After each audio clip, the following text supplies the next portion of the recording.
Praise the Lord. கர்த்தருக்கு மகிமை உண்டாவதாக. இந்த நாளிலும் கூட நாம் சிந்திக்கும்படியாய் தெரிந்து கொண்ட ஒரு வேத வசனம் மத்தேயு 10ஆம் அதிகாரம் 38ஆம் வசனம் இவ்வாறாக கூறுகிறது. தன் சிலுவையை எடுத்துக்கொண்டு என்னை பின்பற்றாதவன் எனக்கு பாத்திரம் அல்ல.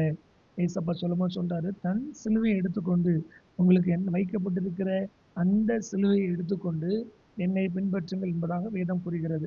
அடுத்த வசனம் இவ்வாறாக கூறுகிறது. 39ஆம் வசனம், தன் ஜீவனை காக்கிறவன் அதை இழந்து போவான், என்னித்தம் தன் ஜீவனை இழந்து போகிறவன் அதை காப்பான் என்பதாக வேதம் கூறுகிறது. அது மாத்திரமல்ல, மத்தேயு 16ஆம் அதிகாரத்திலையும் ஆண்டவர் சொல்ல, தன் ஜீவனை ரட்சிக்க விரும்புகிறவன் அதை இழந்து போவான், என் நிமித்தமாக தன் ஜீவனை இழந்து போகிறவன் அதை கண்டடைவான் என்பதாக வேதம் கூறுகிறது. அது மாத்திரமல்ல, இந்த 24ஆம் வசனம் 16, 24 சொல்லுகிறது, அப்பொழுது இயேசு தம்முடைய சீஷர்களை நோக்கி, ஒருவன் என் பின்னே வர விரும்பினால் அவன் தன்னைத்தான் வெறுத்து தன் சிலுவையை எடுத்துக்கொண்டு என்னை பின்பற்ற கடவன்.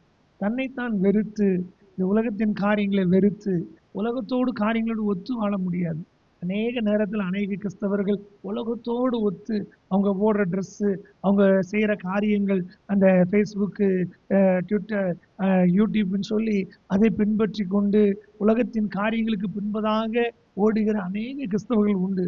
ஆண்டவர் விரும்புகிற ஒரு காரியம், என்னை பின்பற்ற வேண்டுமானால் தன் சிலுவையை எடுத்துக்கொண்டு, இந்த உலகத்தின் காரியங்கள் அல்ல, இந்த உலகத்தின் மாய்மாலங்களை நாம் பின்பற்றாதபடி வேதம் கூறுகிறது. உலகத்தின் காரியங்களை நம்ம பின்பற்றக்கூடாது, அதற்கு நமக்கும் ஒரு இடைவெளி இருக்க வேண்டும் என்பதாக வேதம் கூறுகிறது. வேதம் அழகாக கூறுகிறது, என்னை பின்பற்றி வர விரும்பினால் அவன் தன்னைத்தான் வெறுத்து, தன்னை வெறுக்க வேணும். உலகத்தின் காரியங்களை வெறுக்க தான் வேணும். அதை பின்பற்றி கொண்டு இயேசுவை பின்பற்ற முடியாது. அப்படிப்பட்ட வாழ்க்கை மாய்மாலமான வாழ்க்கை என்று வேதம் கூறுகிறது.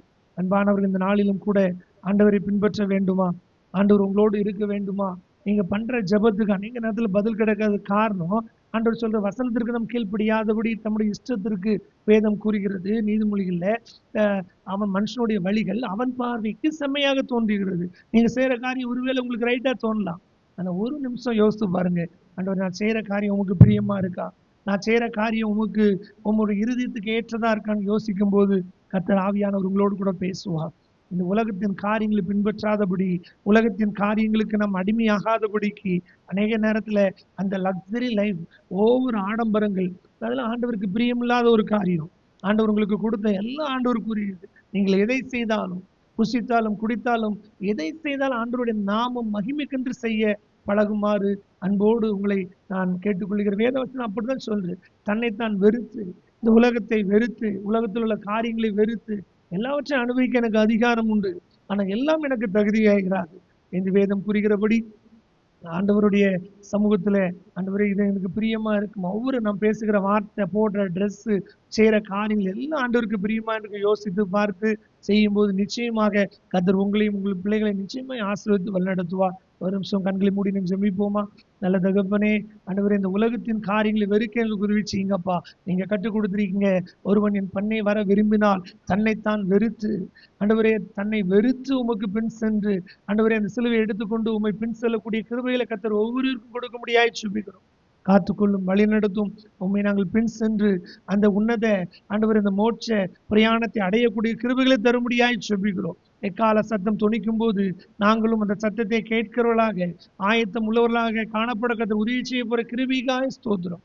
ஒரு சித்தத்தை, ஏக்கத்தை, விருப்பத்தை நிறைவேற்றக்கூடிய கிருபைகளை தரும்படியாய் செபிக்கிறோம். ஆசீர்வதியும் இயேசுவின் மூலமாய் ஜெபிக்கிறோம் எங்கள் நல்ல பிதாவே, ஆமென். God bless you.